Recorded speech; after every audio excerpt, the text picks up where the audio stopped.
کہنے لگا عدن جی آپ ذرا سائیڈ پہ کھڑی ہو جائیں۔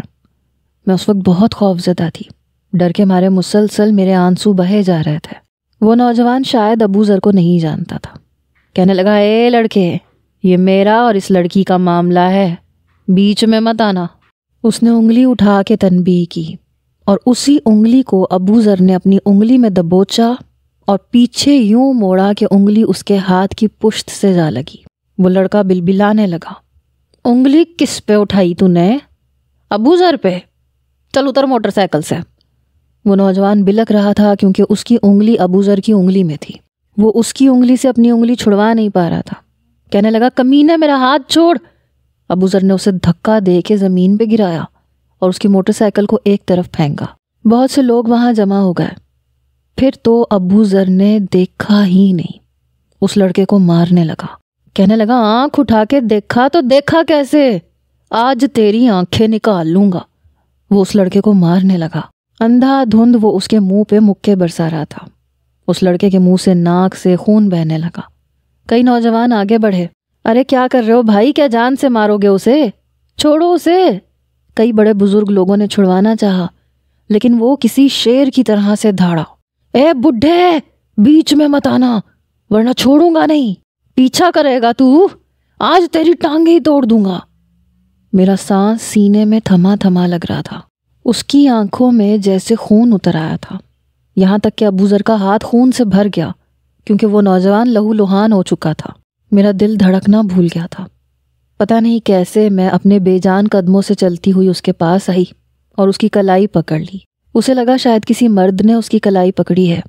اس نے وہی مکہ میرے چہرے کی طرف بڑھایا لیکن مجھے دیکھ کے اس کا مکہ وہیں ہوا میں رکا۔ میں نے کہا یہ کیا کر رہے ہیں آپ، ہٹیں یہاں سے۔ وہ کہنے لگا پیچھے ہٹ جائیں جی، اسے آج نہیں چھوڑوں گا، اسے جان سے مار ڈالوں گا، اس نے آپ کے ساتھ بدتمیزی کی تو کی کیسے؟ میں نے کہا خدا کے لیے تماشا مت بناؤ، کھڑے ہو جاؤ، چھوڑ دو اسے، یہ مر جائے گا۔ اور وہ واقعی یوں تھا کہ ابھی اس کا دم نکل جائے گا۔ ابو ذر کہنے لگا سالہ مر جائے تو اچھا ہے۔ وہ بہت ہی غصے میں تھا، بیان سے باہر تھا۔ پھر پاؤں کی ضرب اس نے اس لڑکے کے پیٹ میں ماری۔ آئندہ تجھے کسی لڑکی کو چھیڑتے ہوئے دیکھا نا تو تیرے چھیڑنے کے قابل تجھے نہیں چھوڑوں گا۔ یہ کہہ کے وہ پیچھے ہٹا تو میں نے اس کی کلائی چھوڑ دی۔ کئی لوگ ہم دونوں کو دیکھ رہے تھے۔ وہ چلایا کیا شکل دیکھ رہے ہو تم لوگ؟ ارے یہاں پہ جب وہ کمینہ اس لڑکی کو چھیڑا تھا تو کوئی مرد کا بچہ آگے نہیں آیا اور میں نے اسے مزہ چکھانا چاہا تو مجھے روکنے کے لیے آ گئے۔ چلو دفعہ یہاں سے، یہاں کوئی تماشا نہیں لگا ہوا ادھر جو تم لوگ کھڑے ہو کے وہ تماشا دیکھو۔ سب لوگ ادھر ادھر اپنی اپنی راہ پہ چل پڑے۔ سڑک خالی ہو چکی تھی۔ اپنے بازو کی آستین سے وہ اپنا پسینہ صاف کر رہا تھا۔ کمینہ آج مر جاتا میرے ہاتھوں سے۔ اس کا سانس بری طرح سے پھولا ہوا تھا۔ وہ نوجوان بھی اس قابل نہیں تھا کہ خود اٹھتا۔ دو نوجوان اسے اٹھا کر لے کر گئے، سیدھا ہسپتال ہی لے کر گئے ہوں گے۔ میں نے کہا میں نے آپ سے اس لیے تو مدد نہیں مانگی تھی کہ آپ اسے جان سے ہی مار دیں۔ وہ کہنے لگا جان سے نہیں مارا ہے، خدا کی قسم اگر آپ میرا ہاتھ نہ پکڑتی تو آج وہ مر جاتا۔ ابھی بھی میری آنکھوں سے آنسو بہہ رہے تھے۔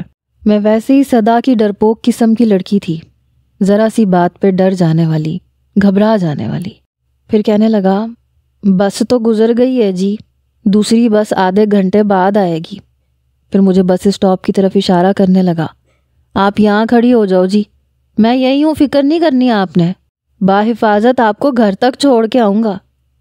اس وقت میں کچھ نہیں بولی کیونکہ میں مجبور تھی، لیکن اپنے آپ پہ بہت غصہ آیا تھا کہ کیا تھا کہ میں اس لڑکے کو 4 باتیں سنا دیتی یا شور مچا دیتی، لوگ اکٹھے ہوتے تو وہ خود ہی چلا جاتا، نہ خود اتنی مار کھاتا اور نہ مجھے اس بدماش سے مدد مانگنی پڑتی۔ وہ تو جیسے میرا حقدار ہو چکا تھا۔ اس کے بعد وہ میرے پیچھے کسی سائے کی طرح رہنے لگا اور میں پریشان ہو کے رہ گئی۔ اب جیسے میرا صبر جواب دے گیا تھا، اس لیے اس کے سامنے ہاتھ جوڑ کے کہا تھا کہ میرا پیچھا نہ کرے۔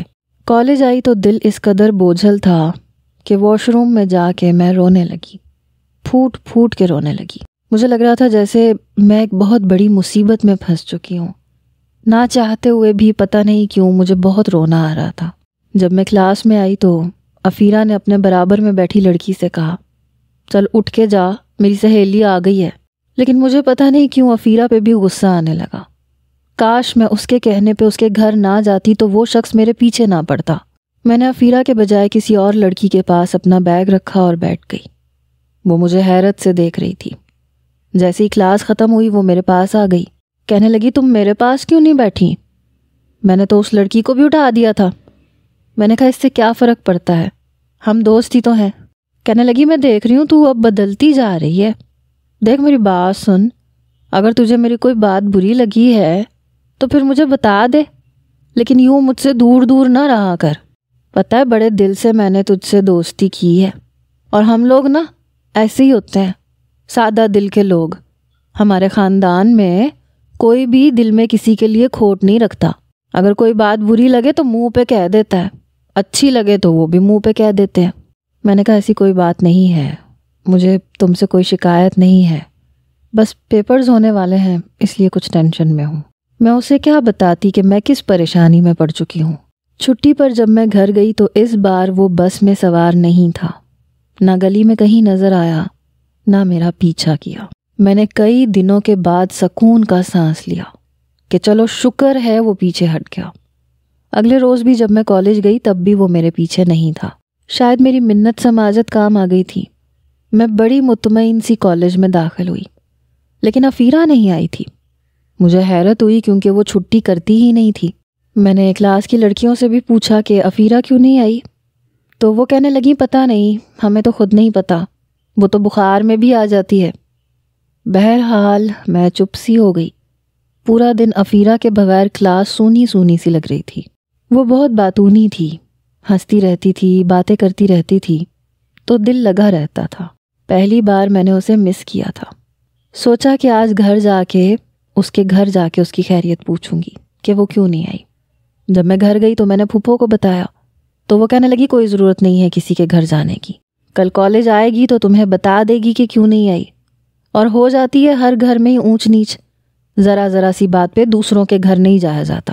میں نے کہا، اچھا ٹھیک ہے، میں نہیں جاتی۔ میں نے افیرا کو فون کیا۔ حیران کن بات یہ تھی کہ اس نے فون بھی نہیں اٹھایا، حالانکہ جب بھی میں اسے فون کرتی تھی تو وہ میرا فون فوراً سے اٹھاتی تھی۔ مصروف بھی ہوتی تھی تو کہتی تھی کہ کوئی بات نہیں، تم بات کرو، کام بعد میں ہو جائے گا۔ اگلے روز بھی وہ کالج نہیں آئی۔ مجھے فکر سی ستانے لگی، کیوں نہیں آ رہی تھی وہ؟ پھپھو مجھے اس کے گھر نہیں جانے دے رہی تھیں، فون وہ اٹھا نہیں رہی تھی۔ میں نے اسے کئی میسیجز کیے، افیرا تم ٹھیک تو ہو، کالج کیوں نہیں آ رہی؟ لیکن کوئی جواب نہیں آیا۔ لیکن تیسرے دن جب میں کالج گئی تو وہ آئی تھی، آنکھیں متورم تھیں، بڑے غصے میں تھی۔ جیسے ہی میں اس کے پاس بیٹھنے لگی تو کہنے لگی، میرے پاس نہ بیٹھنا، کسی اور لڑکی کے پاس جا کے بیٹھ۔ اس کا لہجہ میری سمجھ سے باہر تھا۔ پھر کہنے لگی، او فرزانہ، تو بیٹھ میرے پاس۔ مجھے سب لڑکیوں کے سامنے اپنی انسلٹ سی فیل ہوئی کیونکہ اس کا لہجہ کافی بلند تھا۔ پورا دن اس نے مجھ سے کوئی بات نہیں کی، بس مجھے کینہ توز نظروں سے دیکھتی رہی۔ جیسے ہی چھٹی ہوئی سب لڑکیاں اپنا اپنا بیگ اٹھا کے کلاس روم سے جانے لگی۔ جب میں جانے لگی تو افیرا کہنے لگی، بات سن عدن، تو ابھی یہیں رک، مجھے تجھ سے بات کرنی ہے۔ بڑا سخت لہجہ تھا اور بڑے غصے میں لگ رہی تھی۔ میں خالی کرسی پہ بیٹھ گئی۔ 3-4 لڑکیاں ہماری کلاس کی وہیں دروازے پہ جا کے کھڑی ہو گئیں۔ شاید انہیں اس بات سے دلچسپی تھی کہ ہم دونوں کے بیچ میں کیا بات ہوتی ہے۔ افیرا نے بڑے غصے سے انہیں دیکھا۔ تم لوگ یہاں کیوں کھڑی ہو؟ کوئی تماشا ہو رہا ہے یہاں جو دیکھنا ہے؟ چلو جاؤ یہاں سے، اور خبردار جو کھڑکی کے پاس کھڑے ہو کے کان لگانے کی کوشش کی، میں منہ توڑ کے رکھ دوں گی تم لوگوں کا۔ اس کا غصہ دیکھ کے لڑکیاں کندھے اچکاتی ہوئی باہر چلی گئیں۔ میں بالکل اس کے سامنے والی کرسی پہ بیٹھی تھی۔ کہنے لگی، تجھے میں نے دوست کہا تھا، سہیلی کہا تھا، اچھا سلا دیا تو نے مجھے۔ میں نے کہا، میں نے کیا کیا ہے؟ کہنے لگی، میں نے کیا کیا ہے؟ زیادہ معصوم نہ بن میرے سامنے۔ اس نے میری نقل اتاری۔ تیری جو معصومیت ہے نا، یہ لڑکوں پہ چل سکتی ہے، مجھ پہ نہیں چل سکتی۔ سچ بتا، تیرا ابو ذر کے ساتھ کب سے سین چل رہا ہے؟ یہ سن کے میری جان نکلی۔ کہنے لگی دیکھ میرے ساتھ جھوٹ مت بولیو، سچ بتا کب سے چل رہا ہے تیرا اس کے ساتھ سین؟ میں نے کہا دیکھو زبان سنبھال کے بات کرو، میں یہاں پہ پڑھنے آتی ہوں، کسی کے ساتھ سین چلانے نہیں آتی۔ آئندہ میرے لیے اس طرح کے الفاظ اور زبان استعمال نہیں کرنا۔ تمہارے اس کزن کے ساتھ میرا کوئی سین نہیں چل رہا اور مجھے کوئی دلچسپی نہیں ہے اس میں۔ کہنے لگی جھوٹ، ایک دم جھوٹ۔ اس نے زور سے سامنے ڈیسک پہ ہاتھ مارا، کہنے لگی یوں ہی تو تیرے پیچھے پاگل نہیں ہوا۔ لڑکا تب تک لڑکی کے پیچھے پاگل نہیں ہوتا جب تک لڑکی اسے لفٹ نہ کرائے۔ دیکھ بے وقوف کسی اور کو بنائیو، سچ بتا کب سے چل رہا ہے یہ سب؟ تجھے میں نے سب کچھ بتایا، اپنی سہیلی سمجھا، اور تم نے میرے ہی دل کو کھلونا بنا لیا۔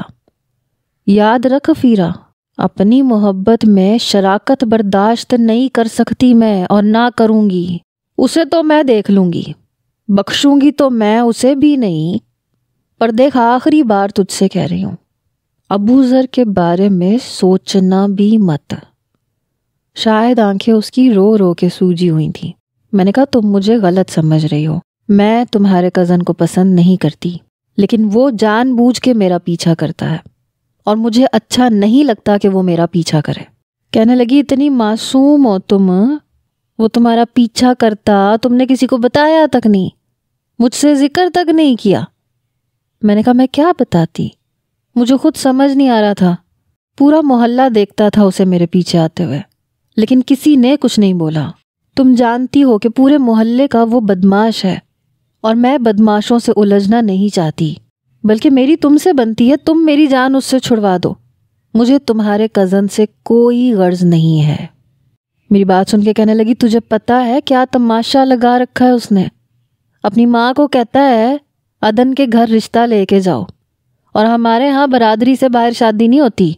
بچپن سے مجھے کہا گیا کہ افیرہ ابو ذر کی ہے، اور وہ کمینہ کہتا ہے میں نے کبھی اسے اس نظر سے دیکھا ہی نہیں، میں اسے بہن سمجھتا ہوں۔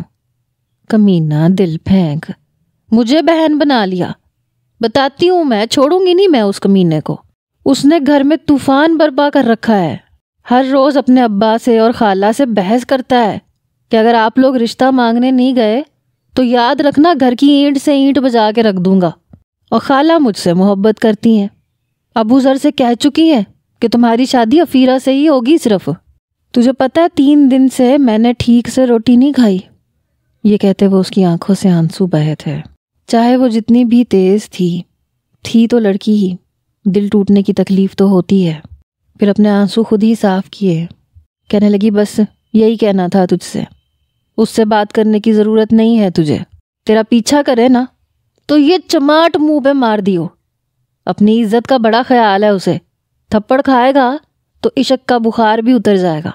میں نے کہا میں نے آج تک کبھی کسی کو تھپڑ نہیں مارا، مجھے ڈر لگتا ہے۔ میری بات سن کے کہنے لگی تو تھپڑ مارنا کون سا مشکل کام ہے؟ ہاتھ ہوا میں لہرا کے رکھ کے سامنے والے کے رخسار پہ مار دے، بس اتنی سی تو بات ہے۔ ارے یہ تو بچہ بچہ کر لیتا ہے، تجھے یہ بھی نہیں آتا؟ دیکھ تو اسے تھپڑ مارے گی نا، پھر وہ تیرا پیچھا چھوڑے گا۔ میں جانتی ہوں اسے، لڑکی سے تھپڑ کھا کے دوبارہ اس کی شکل نہیں دیکھتا۔ میں نے کہا کہ کیوں، کیا پہلے بھی اس نے تھپڑ کھایا ہے کسی سے؟ کہنے لگی نہیں، ایسا کام اس نے پہلے کبھی نہیں کیا، لیکن ایسے ہی کہتا تھا، اپنے دوست کا قصہ سناتا تھا کہ اسے ایک لڑکی اچھی لگتی تھی، لڑکی کا پیچھا کرنے لگا، اسے بار بار کہنے لگا کہ وہ اس سے محبت کرتا ہے، کہنے لگا لڑکی نے تھپڑ مار دیا۔ تب میں نے اس سے پوچھا کہ اگر تو اس کی جگہ ہوتا تو کیا کرتا؟ کہنے لگا تھپڑ کھانے کے بعد پیچھے ہٹ جاتا، اتنا بھی گیا گزرا نہیں ہے ابو ذر، بس اب اگر تجھے کچھ بھی کہے نا، تیرے پیچھے آئے تو تھپڑ مار دینا۔ میں بڑی مشکل میں پڑ گئی، آج تک میں نے کبھی کسی پہ ہاتھ نہیں اٹھایا تھا۔ میں نے کہا اور اگر اسے غصہ آ گیا، اس نے پسٹل نکال لی تو میں تو بن موت ماری جاؤں گی۔ وہ کہنے لگی نہیں، لڑکیوں پہ نہیں اٹھاتا ہاتھ، پسٹل اٹھانا تو بہت دور کی بات ہے، اور تجھ پہ تو کبھی بھی نہیں اٹھائے گا۔ وہ کچھ سوچتے ہوئے بولی تھی۔ بہرحال میں واپس گھر آ گئی، ایک گھٹن کا احساس مجھے ہونے لگا۔ وہ بدماش تھا، اپنے گھر میں اس نے فساد برپا کیا ہوا تھا، اگر اس کے گھر والوں نے اس کی بات مان لی تو کیا ہوگا؟ اس سوچ نے میری جان نکالی تھی۔ میں مر کے بھی کبھی اس کے ساتھ شادی نہیں کر سکتی تھی۔ مجھے اپنے لالے پڑے ہوئے تھے۔ مجھے چپ چاپ دیکھ کے پھپھو کہنے لگیں، کیا بات ہے عدن، جب سے آئی ہو پتہ نہیں کیا سوچے جا رہی ہو، کیا بڑے مشکل پیپر ہونے والے ہیں تمہارے؟ میں نے کہا ہاں پھپھو، بس ایسا ہی سمجھ لیں۔ وہ کہنے لگیں، کھانا بھی نہیں کھایا تم نے؟ میں نے کہا بھوک نہیں ہے، مجھے بھوک لگ بھی نہیں سکتی تھی۔ جو بات مجھے افیرہ سے پتہ چلی تھی، میری بھوک مٹ چکی تھی۔ میں تو بہت بڑی مصیبت میں پھنس چکی تھی۔ وہ شخص کسی کی نہیں سنتا تھا، ماننا تو بہت دور کی بات ہے۔ میرے باپ نے بہت چاہا کہ ہماری رقم ہمیں واپس مل جائے تاکہ ہم یہ محلہ چھوڑ دیں، لیکن ابو ذر یہ نہیں چاہتا تھا، اس لیے گھر ہمیں دلوا کے ہی اس نے دم لیا۔ پتہ نہیں کیوں لیکن میرا دل بہت گھبرا رہا تھا۔ میں اپنے آنسوؤں کو ضبط کر رہی تھی۔ اگر آنسو میری آنکھوں سے باہر آتے تو پھپھو اور ابا کو کیا بتاتی؟ پتہ نہیں یہ قسمت انسان کو عجیب و غریب جگہ پہ جا کے کیوں پھنسا دیتی ہے۔ ایک طرف افیرہ تھی جسے ابو ذر سے محبت تھی، وہ ابو ذر کے ساتھ رہنا چاہتی تھی، شادی کرنا چاہتی تھی، لیکن وہ نہیں چاہتا تھا۔ اور دوسری طرف میں تھی، مجھے کوئی بھی چلتا، کوئی بھی شریف انسان، لیکن ابو ذر جیسا نہیں، اور ابو ذر تو بالکل بھی نہیں، لیکن وہ میرے پیچھے پڑا ہوا تھا۔ یہ شاید قسمت کی ستم ظریفی ہے کہ جہاں دل ملتے ہیں وہاں قسمت ساتھ نہیں دیتی، اور جہاں دل انکار کرتا ہے وہاں قسمت لا کے جھونک دیتی ہے۔ نہیں عدن، اچھا سوچو، اچھا ہوگا۔ میرا دل یکبارگی سے دھڑکا تھا۔ مجھے ایسا سوچنا نہیں چاہیے۔ اللہ کرے ابو ذر کے گھر والے کبھی اس بات پہ راضی نہ ہوں۔ اللہ کرے اس کی شادی افیرہ سے ہو جائے۔ یوں تو میں نماز پڑھ لیا کرتی تھی لیکن کبھی پابندی سے نہیں پڑھی تھی، لیکن اس بار میں نے وضو کیا، پکی نیت کی کہ 5 وقت کی نماز پڑھوں گی، لیکن ابو ذر کے ساتھ میری شادی نہ ہو، اس کے گھر والے میرے لیے رشتہ نہ لے کے آئیں۔ نماز پڑھ کے میں نے رو رو کے دعائیں مانگی۔ اس کے بعد میں نے پھپھو سے بات کی۔ میں نے کہا، پھپھو آپ کو پتہ ہے میری کلاس کی کئی لڑکیوں کی منگنی ہو چکی ہے۔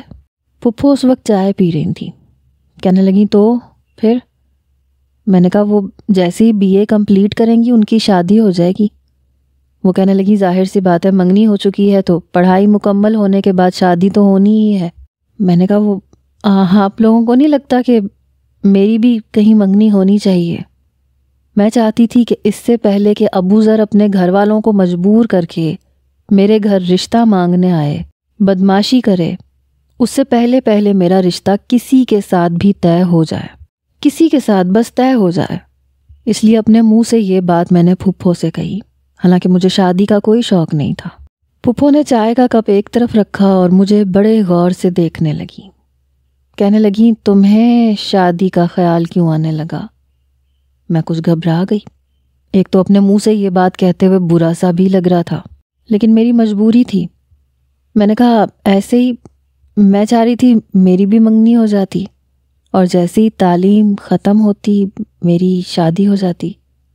پھپھو کہنے لگیں بات تو تمہاری ٹھیک ہے، لڑکیوں کی شادی کی عمر یہی ہوتی ہے، لیکن تمہیں پتہ ہے اجمل بھائی کی تم ابھی بھی چھوٹی سی گڑیا ہی لگتی ہو، وہ تو تمہاری شادی کے بارے میں سوچتے ہی نہیں ہیں۔ میں نے کہا پھپھو آپ کسی سے بات کریں نا میرے رشتے کے لیے۔ پھپھو کہنے لگی یہ تمہیں اتنی جلدی کیوں مچ گئی ہے؟ میں نے کہا ایسے ہی، میں بس یہ چاہتی ہوں کہ میرا بھی رشتہ طے ہو جائے۔ سب لڑکیوں کی منگنیاں ہوئی ہیں، سب اپنے منگیتروں کی باتیں کرتی ہیں، تو مجھے کچھ سبکی سی محسوس ہوتی ہے۔ میری بات سن کے پھپھو ہنسنے لگی، کہنے لگی تمہیں شادی بس اس لیے کرنی ہے کہ سبکی ہو رہی ہے؟ توبہ ہے بھائی، چلو میں کرتی ہوں اجمل بھائی سے بات۔ یہ کہہ کے انہوں نے چائے کا کپ اٹھا کے منہ کو لگایا۔ میں یہ بھی دعائیں کر رہی تھی کہ کوئی اچھا سا رشتہ میرے لیے آ جائے۔ بہرحال جب میری پھپھو نے میرے والد سے بات کی تو کچھ دیر تو وہ چپ چاپ سنتے رہے، پھر کہنے لگے میں نے تو سوچا ہی نہیں تھا کہ میری گڑیا اتنی بڑی ہو گئی ہے اور مجھے اس کی شادی بھی کرنی ہے۔ مجھے تو لگتا ہے وہ 2 پونیاں پہنے، فراک پہنے، بابا بابا کہتی ہے، ابھی بھی میرے پیچھے پیچھے دوڑتی ہے، ابھی مجھ سے گڑیا گڈے کی شادی کی فرمائش کر دے گی۔ یہ لڑکیاں بھی کتنی جلدی بڑی ہو جاتی ہیں۔ گڑیا کو دلہن بناتی بناتی خود کی عمر دلہن بننے کے قابل ہو جاتی ہے۔ ماں باپ کو تو پتہ ہی نہیں چلتا۔ ان کی آنکھوں میں نمی تھی۔ میری پھوپھو کہنے لگی بھائی صاحب شادی کی یہی عمر ہوتی ہے، اگر آپ کا کوئی جاننے والا ہے تو بات کریں، بات کریں گے تو بات آگے بڑھے گی۔ میرے والد نے اپنی آنکھوں کی نمی صاف کی، کہنے لگے ہاں، جس مارکیٹ میں کام کرتا ہوں وہاں بہت سے لوگ ہیں، اور کئی لوگ ہیں جو اپنے بیٹوں کی شادی کرنا چاہتے ہیں۔ مجھ سے بھی کئی بار ذکر کیا ہے کہ کوئی اچھی لڑکی ہو گھریلو قسم کی تو بتائیے گا، لیکن میرا کبھی بھی دھیان عدن کی طرف تو گیا ہی نہیں تھا۔ وہاں میرا ایک دوست ہے، اس نے بھی اپنے بیٹے کے لیے مجھ سے کہہ رکھا تھا، اور وہ لڑکا اپنے باپ کے ساتھ دکان چلاتا ہے، اچھا خاصا کپڑے کا کام ہے، کھاتے پیتے لوگ ہیں، لڑکا بھی نہایت شریف ہے۔ یہ سن کے میرے دل کو سکون آیا تھا۔ پھوپھو کہنے لگی بھائی صاحب اگر آپ ان لوگوں کو اچھے سے جانتے ہیں تو ایسے کریں کہ آپ ڈھکے چھپے لفظوں میں عدن کی بات کریں، اگر انہیں اعتراض نہ ہوا تو پھر گھر پہ بلا لیتے ہیں۔ میں خوش ہو گئی، میں چاہتی تھی کہ بس جلدی سے میرا رشتہ کسی شریف نوجوان سے طے ہو جائے۔ میرے والد کہنے لگے ہاں میں کل ہی بات کرتا ہوں۔ بہرحال اگلے دن میں کالج گئی۔ افیرہ اب بھی اداس تھی۔ میں اس بار خود افیرہ کے پاس بیٹھ گئی۔ میں نے کہا تمہیں کیا ہوا ہے؟ کہنے لگی کچھ نہیں، ساتھ ساتھ اپنے آنسو صاف کر رہی تھی۔ میں نے کہا مجھے بتاؤ کیا بات ہے؟ وہ کہنے لگی تمہیں پتہ ہے میں نے خود ابو ذر سے بات کی تھی، ایک لڑکی ہوتے ہوئے میں نے خود اس سے کہا تھا کہ میں اس سے محبت کرتی ہوں۔ پتہ ہے تمہیں اس نے برے طریقے سے مجھے رد کر دیا۔ یہ کہہ کے وہ میرے گلے لگ کے پھوٹ پھوٹ کے رونے لگی۔ پھر کہنے لگی وہ کہتا ہے اسے تم سے محبت ہے، دل میں تم ہو تو شادی بھی تم ہی سے کرے گا اور ہر صورت میں کرے گا۔ یہ سن کے مجھے لگا جیسے میرا سانس سینے میں اٹکا ہو۔ میں نے کہا میں نہیں کروں گی اس سے شادی افیرہ، مجھے اس سے شادی نہیں کرنی۔ پتہ نہیں کیوں میں بہت زیادہ خوف کھانے لگی تھی۔ مجھے اپنا آپ کسی اندیکھے شکنجے میں قید محسوس ہو رہا تھا۔ پورا دن افیرہ نے کسی سے زیادہ بات چیت نہیں کی، ورنہ وہ بہت باتونی قسم کی لڑکی تھی۔ میں گھر آئی تو پھپھو مسکرا رہی تھیں، کہنے لگی میں نے شامی کباب بنا کے رکھ دی ہیں، ایسا کرو تم وہ جو پاستا بناتی ہو نا وہ بنا لو، شام کو تمہارے ابا کے ساتھ کچھ مہمان آئیں گے تمہیں دیکھنے۔ یہ سن کے میں دل ہی دل میں بڑی خوش تھی۔ میں نے کافی ساری چیزیں بنائی، میں چاہتی تھی وہ مجھے دیکھیں اور پسند کر لیں تاکہ میں افیرہ کو یہ خوشخبری سنا دوں، پھر تو ابو ذر کے پاس کوئی بھی دوسرا آپشن نہیں ہوگا۔ لیکن میں نہیں جانتی تھی کہ ابو ذر نامی وہ نوجوان ہے کیا چیز۔ بہرحال جب وہ لوگ آئے تو میں اچھے سے تیار ہوئی۔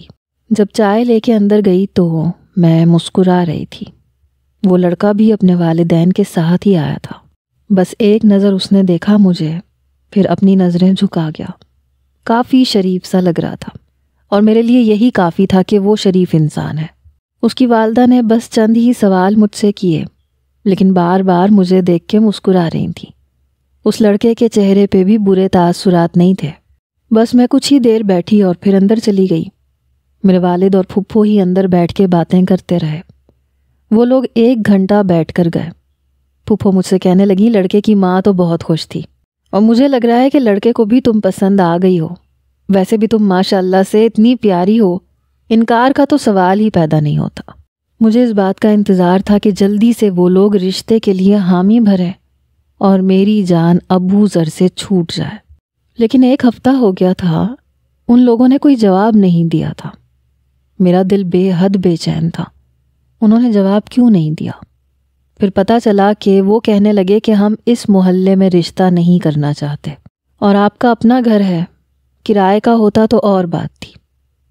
میرے والد کہنے لگے کہ مجھے تو ان کے انکار کی وجہ سمجھ میں نہیں آئی۔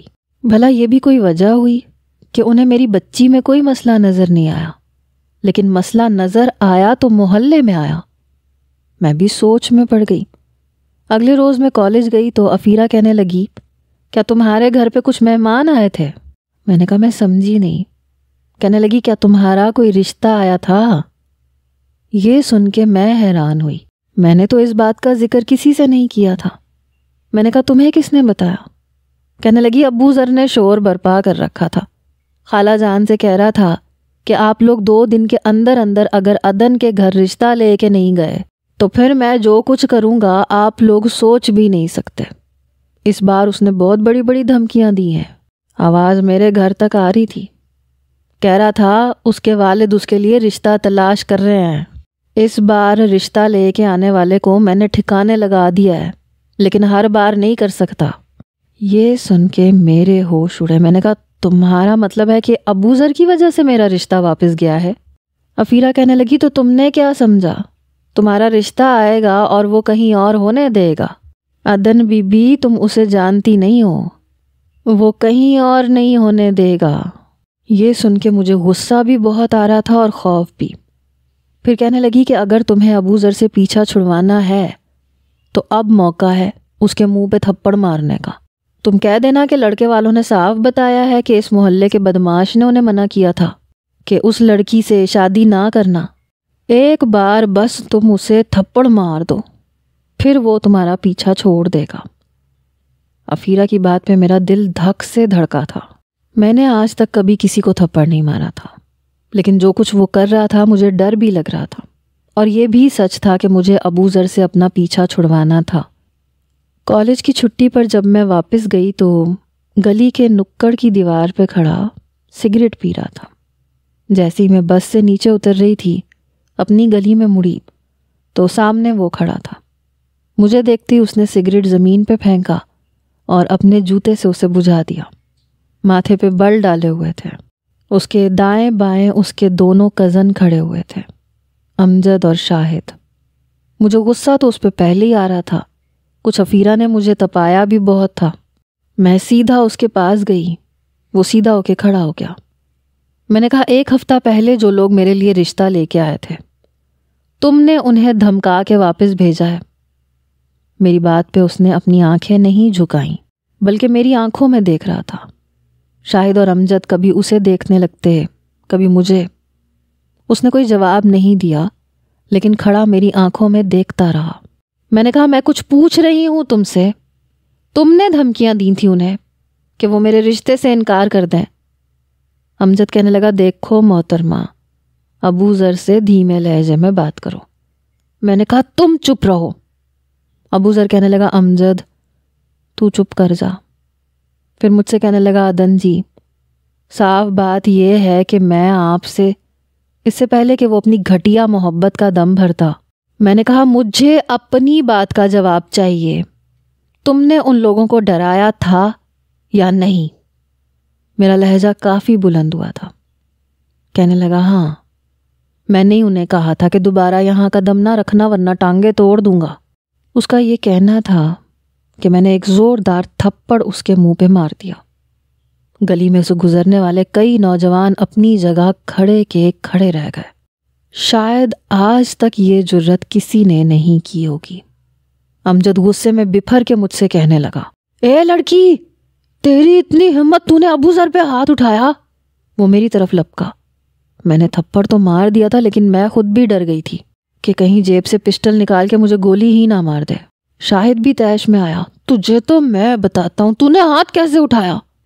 اس سے پہلے کہ وہ دونوں میری طرف آتے میں کئی قدم پیچھے ہٹی، لیکن ابو ذر نے انہیں دونوں ہاتھوں سے پیچھے دھکا دیا۔ اے خبردار خبردار، جو اس لڑکی کو کچھ بھی کہا تو تم لوگوں کو جان سے مار ڈالوں گا۔ یہ لڑکی میری محبت ہے، اس لیے اسے حق ہے میرے ساتھ جو مرضی کرے۔ تم لوگوں میں سے اگر کسی نے بھی اسے کچھ کہا تو میں تم لوگوں کا حشر بگاڑ دوں گا۔ میرا رنگ فک ہوا، دل لگ رہا تھا کہ دھڑکنا بھول گیا۔ وہ 2-4 قدم آگے بڑھا، میرے قریب آ کے کہنے لگا غصہ ختم ہو گیا یا پھر ایک اور تھپڑ مارنے کی خواہش ہے؟ اس نے اپنا دوسرا رخسار میرے آگے کر دیا۔ لو جی، یہاں بھی اپنے ہاتھ کی چھاپ چھوڑ دو۔ او جی، ابو ذر ذرا بھی اف نہیں کرے گا، لیکن ماں قسم آپ کو کسی اور کا ہونے نہیں دے گا جی۔ آج شام کو میں آپ کے گھر آپ کے ہاتھ میں اپنے نام کی انگوٹھی پہنانے آؤں گا۔ میں نے کہا میں انکار کر دوں گی، میرے گھر آنے کی کوشش مت کرنا۔ کہنے لگا نا جی عدن جی، انکار کی تو گنجائش ہی نہیں ہے. آپ تو جی اسی دن میری ہو گئی تھی جس دن پہلی بار میرا دل آپ کے نام پہ دھڑکا تھا. پوری گلی کے لوگ وہاں کھڑے تھے اور بڑی بے خوفی سے وہ اپنے گھٹیا جذبات کا اظہار کر رہا تھا. پھر سب کے سامنے مجھ سے کہنے لگا، چلو شاباش جی گھر جاؤ، باقی باتیں شام کو آپ کے گھر پہ آ کے کروں گا. پتہ نہیں کیا تھا اس کے حد سے زیادہ سنجیدہ لہجے میں کہ میرا دل خوف سے کانپا تھا. اس کی گلابی آنکھیں جو شاید غصہ برداشت کرنے کی وجہ سے گلابی ہو رہی تھیں یا پھر تھپڑ کھانے کی وجہ سے، لیکن مجھے خوف آ رہا تھا. میں بھاگتے ہوئے اپنے گھر کی گلی مڑ گئی. میں روتے ہوئے گھر پہنچی. دروازہ کھٹکھٹایا تو ابو نے دروازہ کھولا. میں ان کے ساتھ لگ کے پھوٹ پھوٹ کے رونے لگی. پھپھو پریشان ہو گئی، کہنے لگی عدن کیا ہوا؟ لیکن میں خوف کے مارے بے ہوش ہو چکی تھی.